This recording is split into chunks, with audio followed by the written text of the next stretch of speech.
Sherlock Holmes and the Strange Mr. Angel. Sherlock Holmes looked down from his flat into the London street. "Ah, Watson! Somebody is coming here," he said. "Look, there, across the street." I went to the window and saw a large woman in a big hat. She looked up at us. "Is she coming?" I said. "Look, she isn't moving." "It's difficult for her," Holmes answered. "She wants help, but... she's coming now." The woman walked slowly across Baker Street to Holmes's front door. "She has a problem," Holmes said. "A problem?" "It's a man," Holmes said. "She doesn't understand him, so she wants my help." Some minutes later, Miss Mary Sutherland came into Holmes's room. She told us her name and sat down in a chair. Holmes looked at her carefully. "Is typing difficult when you have weak eyes?" he asked her. "It was when I started," she answered. "But now I don't have to look down at my fingers, and... Oh, how did you know?" Holmes laughed. "I'm a detective," he said. "It's my job.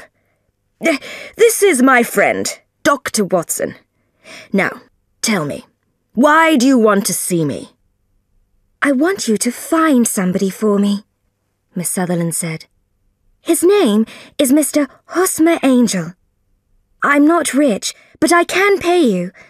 I have £100 a year, and the money from my typing. My father, Mr. Windybank, doesn't know that I'm here. He doesn't want help from you or from the police. He says that I have to forget Mr. Angel, but I can't do that." "Your father?" Holmes said. "Your names are different." "I call him my father," she said. "It's strange, because he's only 5 years older than me. My mother married him a short time after my father died. He's nearly 15 years younger than her. He works for a wine company." "Where does your £100 a year come from?" Holmes asked. I looked at Holmes. Why is he interested in that? I thought. She wants to talk about Mr. Angel, not her money. "The money came from my Uncle Ned in New Zealand, after he died," Miss Sutherland said. "That's very interesting," Holmes said.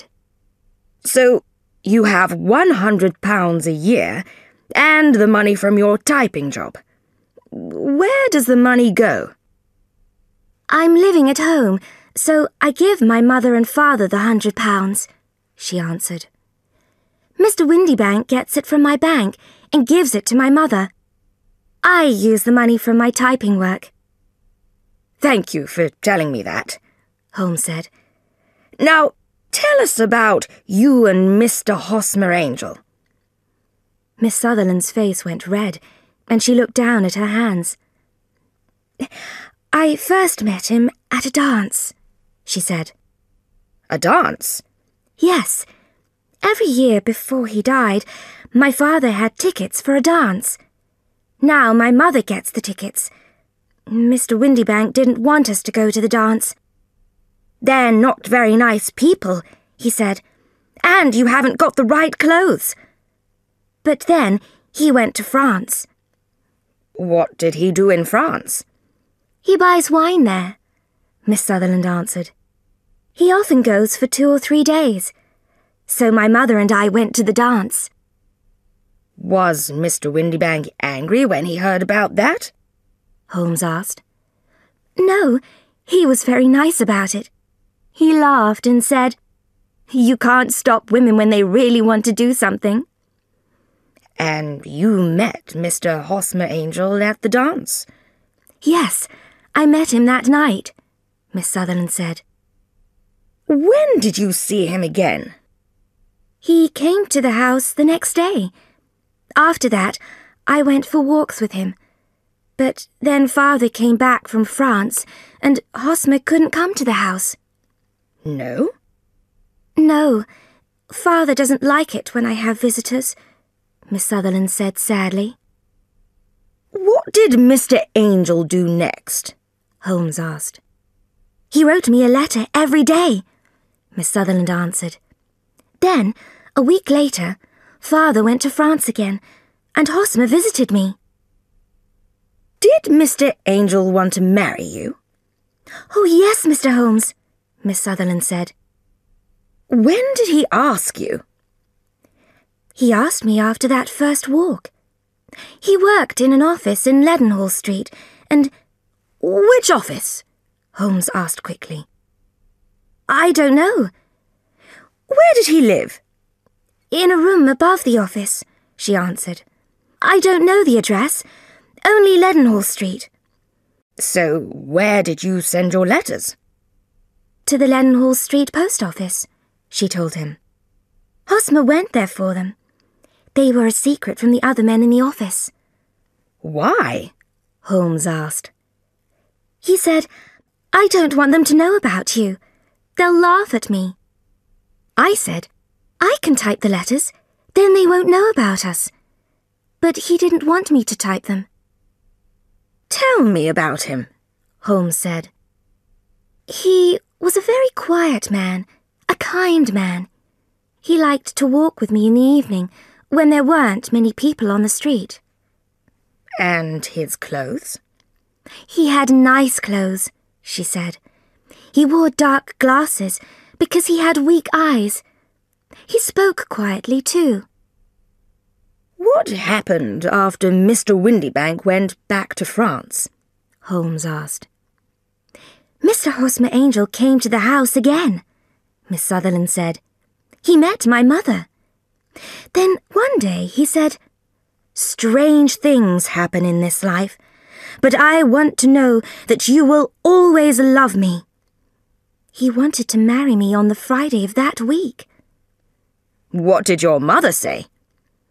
My mother was happy about that, because she liked him too, Miss Sutherland said. I said, but aren't we going to ask Father? She said, no, we can tell him later. But I didn't want to do that. So I wrote to Father in Bordeaux.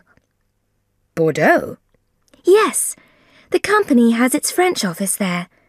But the letter came back to me on the Friday morning. It was too late? Holmes said. Yes, he left for England before it arrived. What happened on that Friday? Hosmer came in a cab to our house, Miss Sutherland said.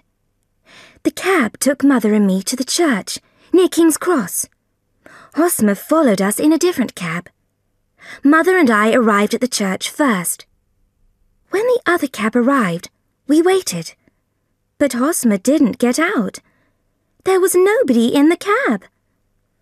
What happened to him? The cab driver said. He got in. I saw him. That was last Friday, Mr. Holmes. Where is Hosmer? What's he doing? Why can't he write me a letter? Oh, I'm so unhappy. Holmes thought about her story. That was very unkind, he said. Oh, but he's kind, Mr. Holmes. That morning he said to me again, strange things happen, but I'll always love you. I will marry you. Now I understand. He was afraid of something, and he was right. Something bad happened to him. I know it. But what? Holmes asked. I don't know, Miss Sutherland said sadly.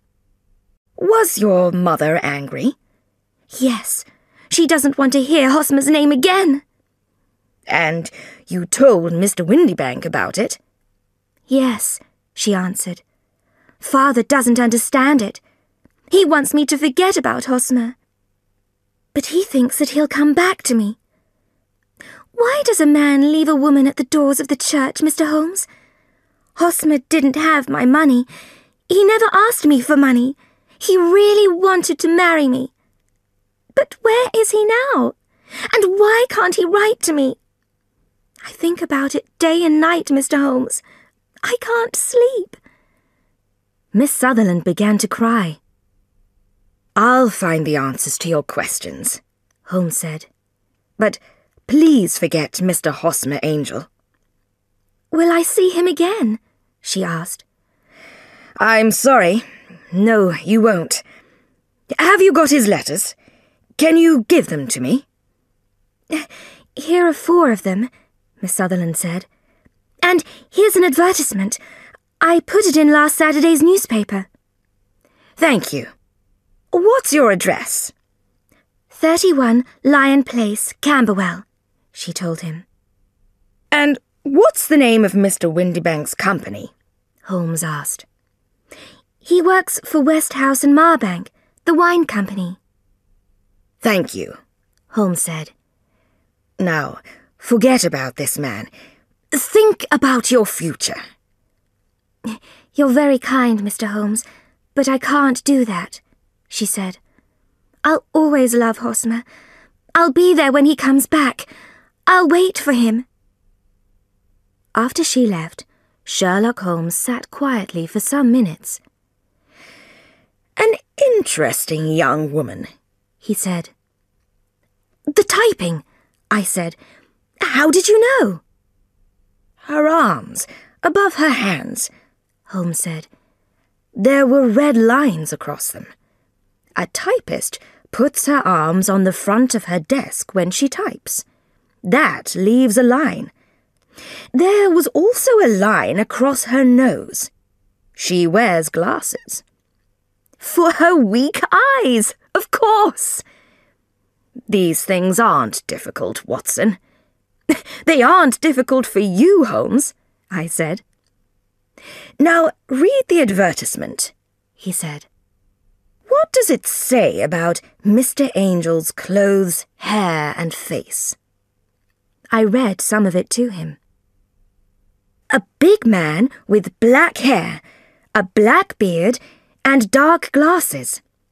Speaks quietly, wore a black coat, grey trousers, worked in an office in Leadenhall Street." Holmes looked at the letters from Hosmer Angel to Miss Sutherland. "These tell us nothing about Mr. Angel," he said. "But there's one strange thing." "He typed them," I said. "Yes, not only the letters, but also his name," Holmes said. "And there's no address, only Leadenhall Street. But the name is important." "Is it?" "Of course, Watson. Now, I'll write 2 letters. One letter to a company, and the other letter to Mr. Windybank." "To Windybank?" "Yes. I'll invite him to this flat at 6 o'clock tomorrow evening. Before that, I hope we'll have some answers." When I arrived at his flat at 6 o'clock the next evening, Sherlock Holmes was half asleep in his chair. "Do you have the answers?" I asked him. "To the letters?" "To them, yes, and to Miss Sutherland's problem," I said. "Who was the man? And why did he leave her at the church? And will she see him again?" But before Holmes could tell me, Mr. Windybank arrived. He was a big man with grey eyes, about 30 years old. He sat down in the nearest chair. "Good evening, Mr. Windybank," Holmes said. "Good evening, Mr. Holmes," Mr. Windybank said. "I've got your note here," Holmes said. "I will be with you at 6 o'clock, James Windybank." "Did you type this?" "Yes, I'm a little late," Mr. Windybank said. "I'm sorry. I'm sorry, too, about Miss Sutherland. I didn't want her to come here. This is a family problem, and you can't help." "Oh, but I can," Holmes said. Mr. Windybank looked at him. You can? he said. That's wonderful. It's strange, Holmes said. All typewriters are different after people use them for some time. Are they? Mr. Windibank said.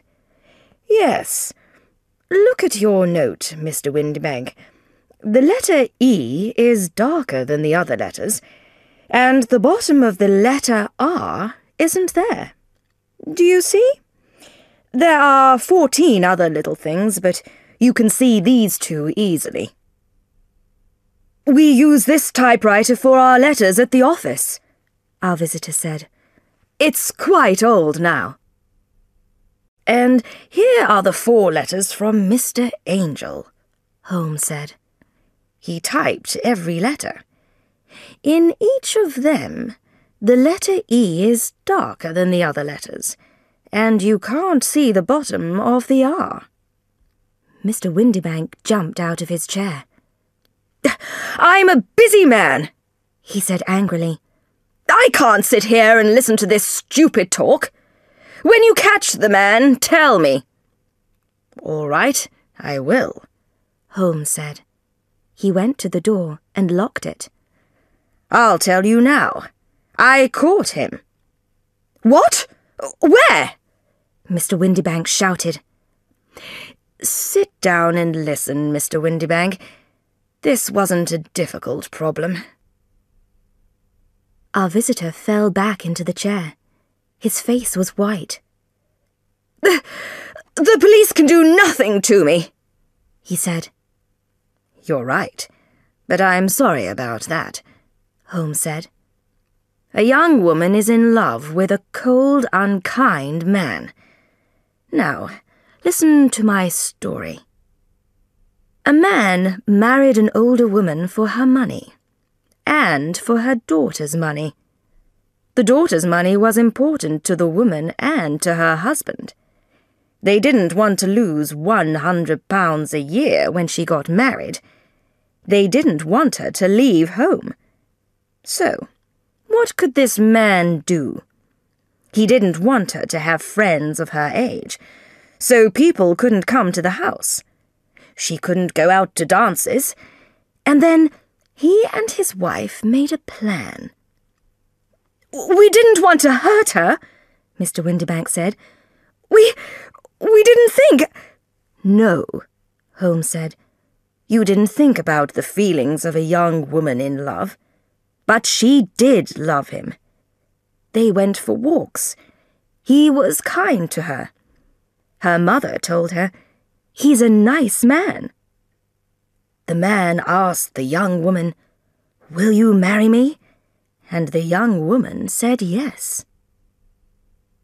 But of course, he couldn't really marry her.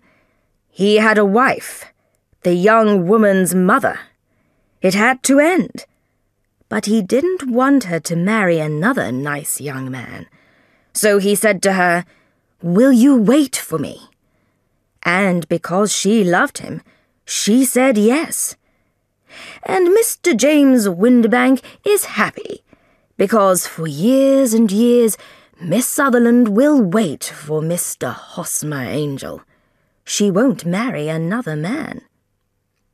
Mr. Angel sent the young woman to the church door with her mother in the first cab.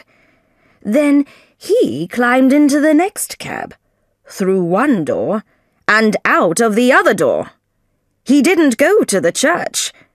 Am I right, Mr. Windibank? Perhaps you are, said our visitor. Perhaps you aren't. He got up from his chair and looked at Holmes with cold eyes. But you can't lock the door. I don't have to stay here. The police will... Oh, the police can do nothing to you, Holmes said angrily. I know that. He unlocked the door. But does the young woman have a brother or a friend? I hope she does. And I hope he hurts you. And... No, I won't wait for that. I'll do it. Mr. Windibank ran through the door before Holmes could catch him. A minute later, we looked out of the window and saw him running very fast down the road. "One day, that man will do something very, very bad," Holmes said. "And the police will catch him." "I hope you're right, Holmes," I said. Holmes sat down in his chair. "But it was an interesting problem, Watson." "How did you know—" I began. "Mr. Hosmer Angel was a strange man," Holmes said. "But what did he want?" I thought about Miss Sutherland's family. Who did well from all this? Her mother and Mr. James Windibank. Miss Sutherland stayed at home, so her money didn't leave their house. And the two men, Angel and Windibank, were never in the same place at the same time. Angel only visited the house when Mr. Windibank was away. "That's right," I said. "That was strange," Holmes said. The dark glasses and the beard were also very strange. And why did Mr. Angel type his name? Because Miss Sutherland knew her father's writing. "Who did you write the other letter to?" I asked. "Mr. Windibank worked for Westhouse and Marbank," Holmes said. "I wrote to them." "What did you say?" "I asked them about the man in the advertisement, but without the glasses and the beard. I also, of course, wrote to Mr. Windibank and invited him here. I had Mr. Angel's letters to Miss Sutherland, and Mr. Windibank typed his note on the same typewriter. The letter from Westhouse and Marbank gave me James Windibank's name. After that, it was easy." "Will you tell Miss Sutherland all this?" I asked. "No," Holmes said. "She's a woman. She'll always think kindly of Mr. Hosmer Angel, and I can't stop her."